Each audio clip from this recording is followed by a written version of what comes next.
ISIL terrorists and other Takfiri groups, nourished by the United States, the United Kingdom and other regional allies, have inflicted chaos on the Middle East. ISIL militants have overrun or committed significant incursions into a large number of provinces in Iraq, north of Baghdad.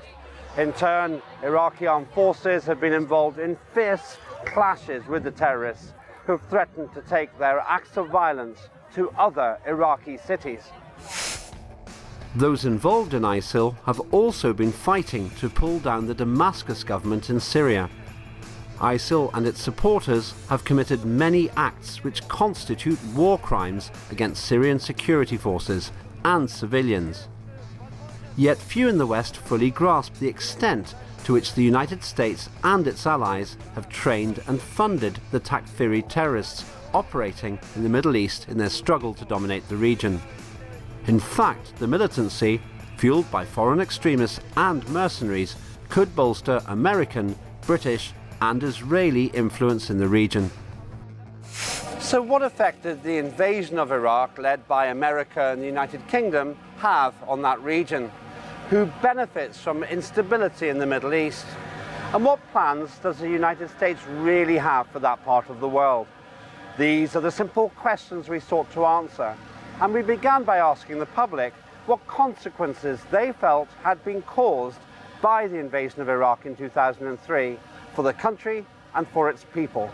Here's what they said. How do you feel about the invasion of Iraq? Do you think it's actually done any good in the long term? I don't know if it's done any good. I don't really agree with war, so I don't think it's a good thing, but I don't know enough about it really. I think long term it's quite mixed. Initially it's probably good to get rid of Saddam Hussein with regards to his within the country genocide and harm against his own people. But I think with regards to political stability long term, it's still all tribal wars and that sort of thing. I wouldn't say they're better off, but probably mixed then. It's very destabilised the country, I think, in lots of ways. It's with all the different tribes and the different groups within the Muslims societies who seem to be more at war with each other than the West. And I think, unfortunately, it was probably a retrograde step. I don't think it was ours to get involved in. I think it's a waste of government resources, and there's other things that need better funding. I'd say it's been bad, honestly. It's caused, well, a lot of destruction. There's caused a lot of, how do I say, it's a lot of death. It's bad, I'd say. It's caused more harm than good. So a generally negative view amongst the public regarding the consequences of the 2003 invasion on Iraq and its people. We asked our experts what the objective data tells us about the long-term impact of that foreign policy decision. What we were all concerned, or many of us were concerned at the time of invasion, before the invasion, on one side, we were concerned that Butcher of Baghdad, Saddam Hussein, was one of the greatest tyrants which has committed tyranny on behalf of his masters, the West. Not just against the Iranians and the Kuwaitis, but against his own people, and the Kurdish community.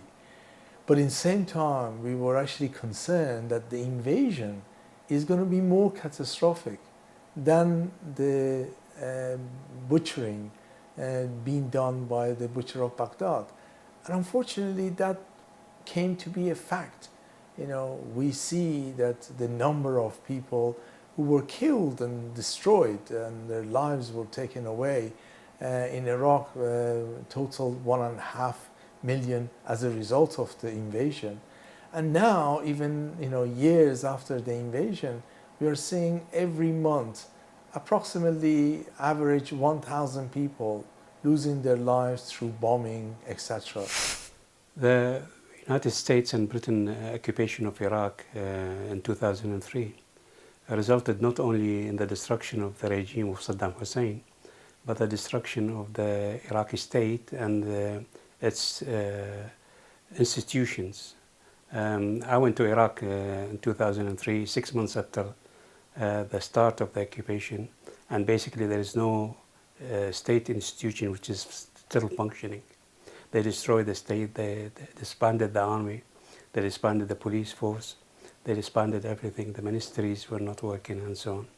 And this has had a tremendous effect on life in Iraq, which led to the huge suffering by the Iraqi people, because the American wanted to actually to create a new Iraq based on what they imagined Iraq to be in the future, weak and fragmented.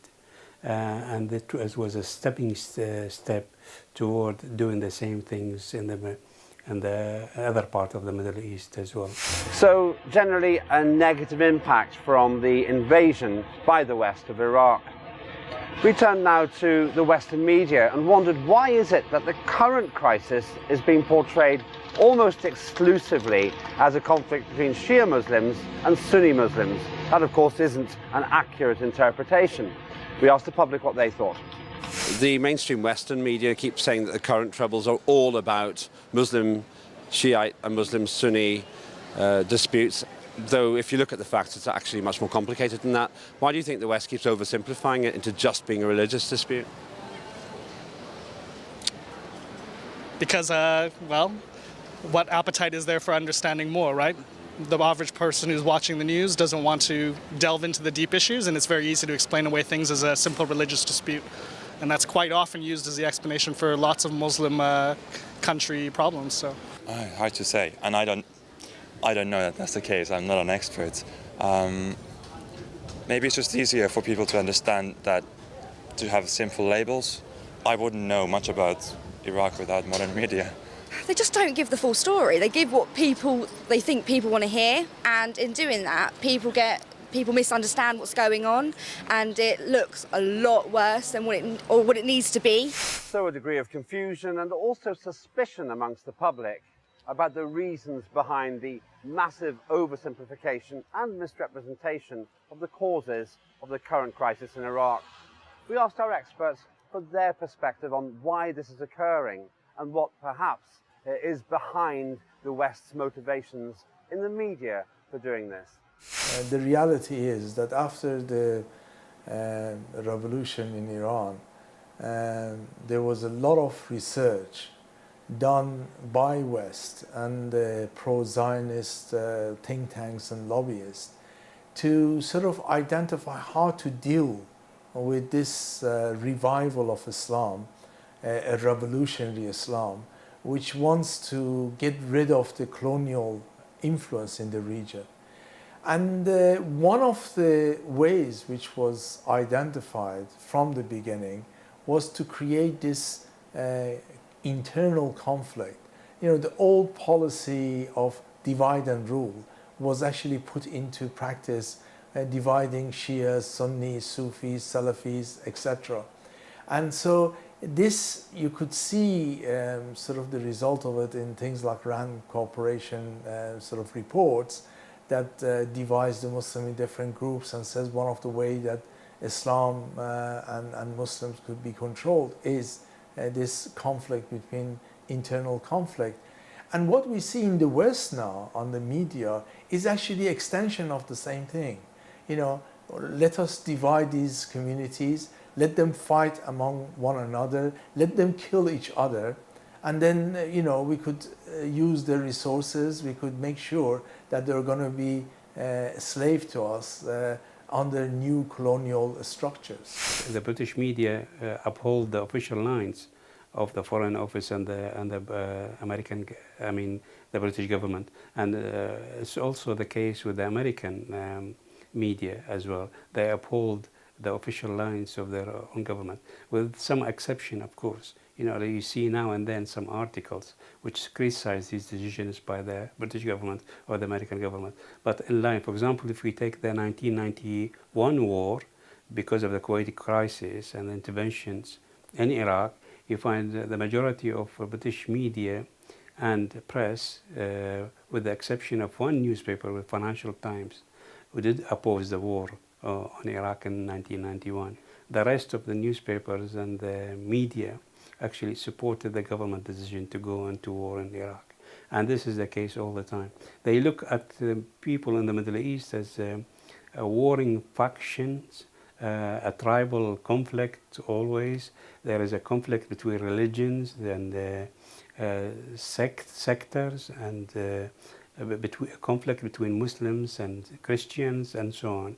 They want to portray the world as a kind of like a tribal war, and the people are divided among themselves. Well, actually, they try their damnedest to create such division in the Middle East and elsewhere, so they could maintain their influence in the area for the foreseeable future. So much for the portrayal of the current Iraqi crisis in the Western media. What we wanted to know next was whether people felt that Western powers were in some way benefiting from this crisis, and if so, how and why. Here's what they said. Do you think Western powers have benefited from the instability and the crisis there, and if so, how? No, I don't. I think in lots of ways they're worse off. It's destabilised the whole area greatly, and anything destabilises the Middle East around oil and supplies and everything will have a worse effect on them because of the uncertainty that creates. I think it's harmed us, and I think it's detrimental for the future, and our involvement won't be forgotten and could potentially be used against us in the future. Do you think the West has benefited from the weakness, from having a weak Middle East? It probably has in certain areas. Depends on what way you think of, in the way that the West has actually benefited. It's probably not benefited in other ways, but it's probably benefited in terms of oil and things like that, I would have thought. But I suppose there's so many different aspects. It probably has benefited, but also not. No, not really. Too much lost. Too many lives lost, wasted. I can't see it. There's no benefit. There's absolutely no benefit. What's it benefited? Lost lives? Have we gained oil reserves? I don't know. Can't see that we have. No benefit whatsoever. So some people feel there has been a benefit to the West from this crisis. Others disagree. We asked our experts to tell us what they thought about whether Western powers had benefited from the ongoing difficulties which Iraq is facing, and why. Here's what they said. I think it is right to say that Western powers are benefiting, but I don't think Westerners are profiting from this. The reality is that ordinary people in the West, these conflicts is not going to really benefit them. But the powers, the way they see their future of being able to control the oil, control the resources, not just for their need, but to control it so others would not have access to it, and to make sure that this region of so-called Middle East is under their control, total control.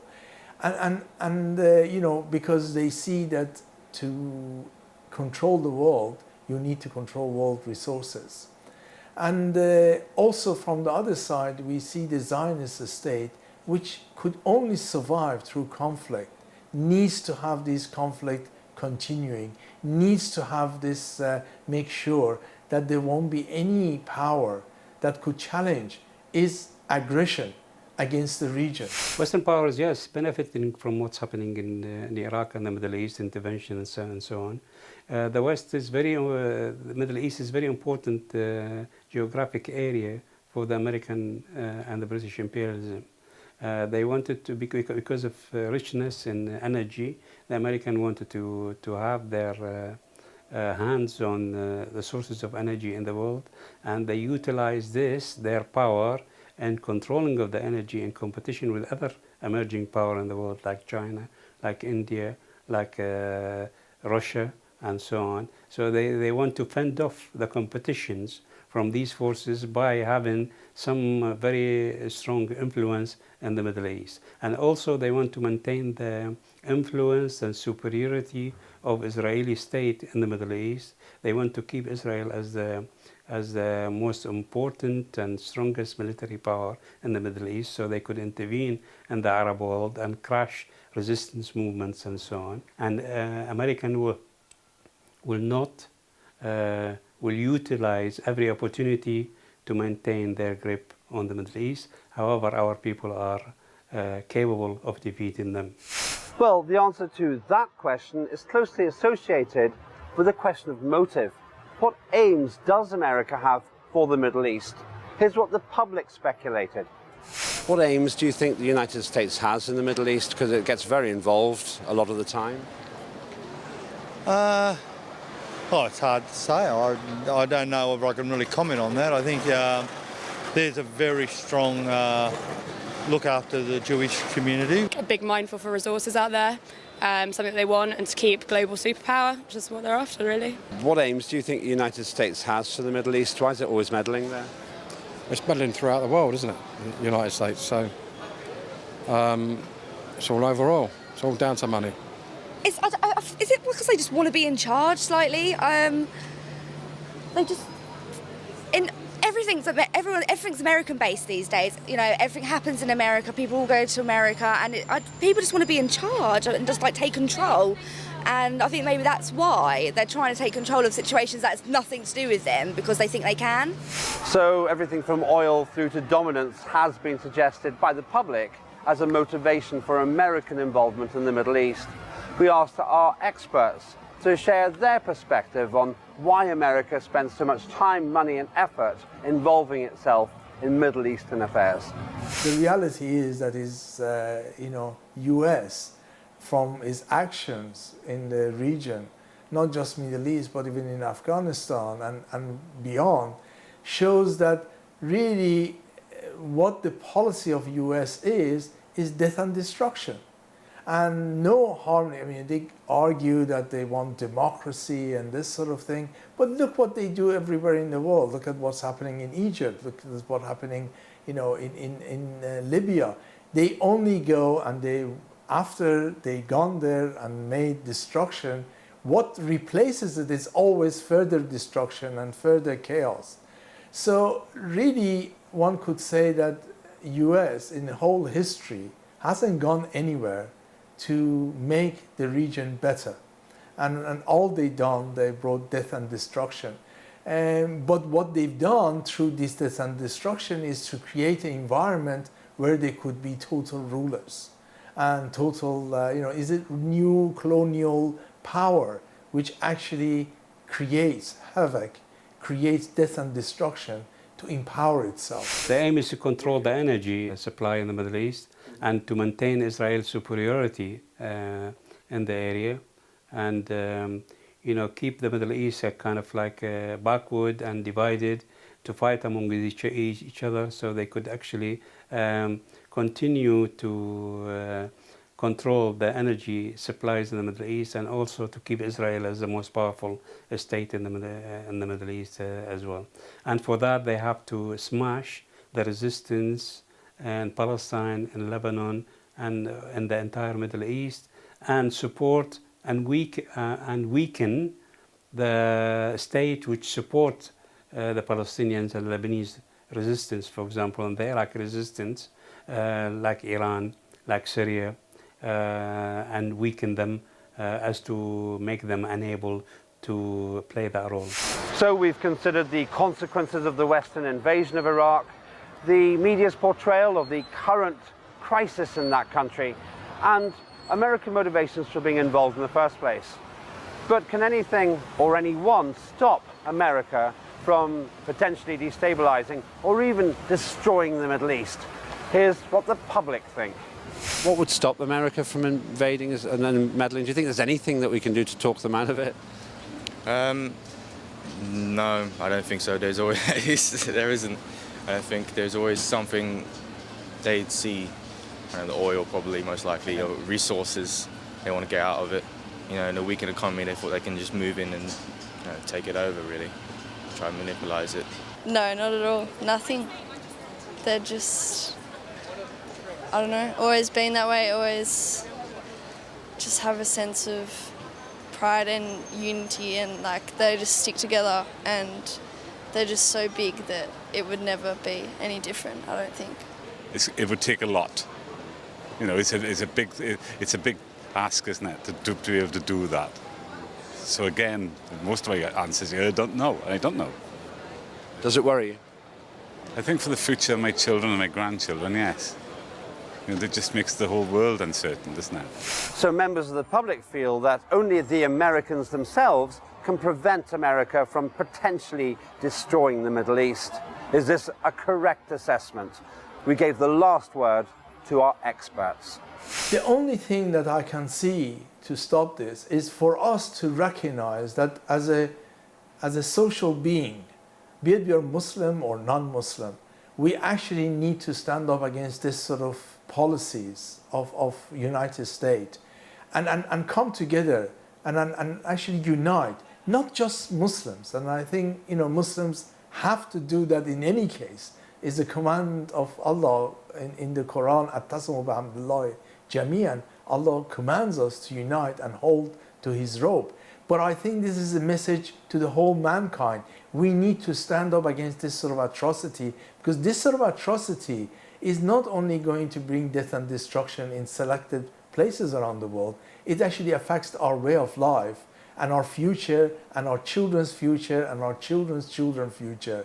That unity against oppression and against those who are creating and living and breeding oppression it's something that needs to become a culture, and we need to rise up against these sort of atrocities. People in the Middle East could stop the U.S. interventions and their attempt to destroy the Middle East. The people in the Middle East have to unite in a common ground against imperialist intervention. The Lebanese people, the Syrian people, the Iraqi people, the Iranian people have to form a united front to fight such an attempt by imperialism and their stooges in the area.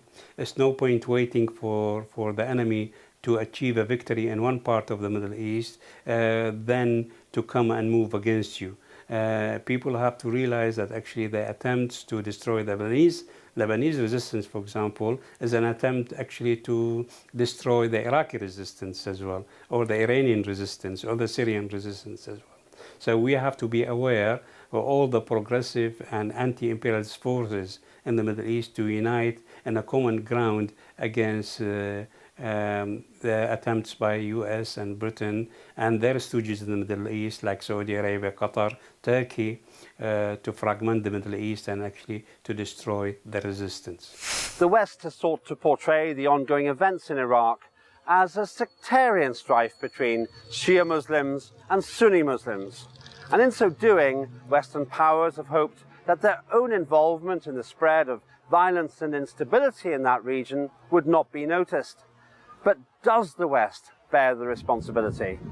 To a large extent, yes, because West and its allies have done much to feed the ISIL movement. That is the awkward answer to a simple question that many in Washington and here in Westminster hoped no one would ask.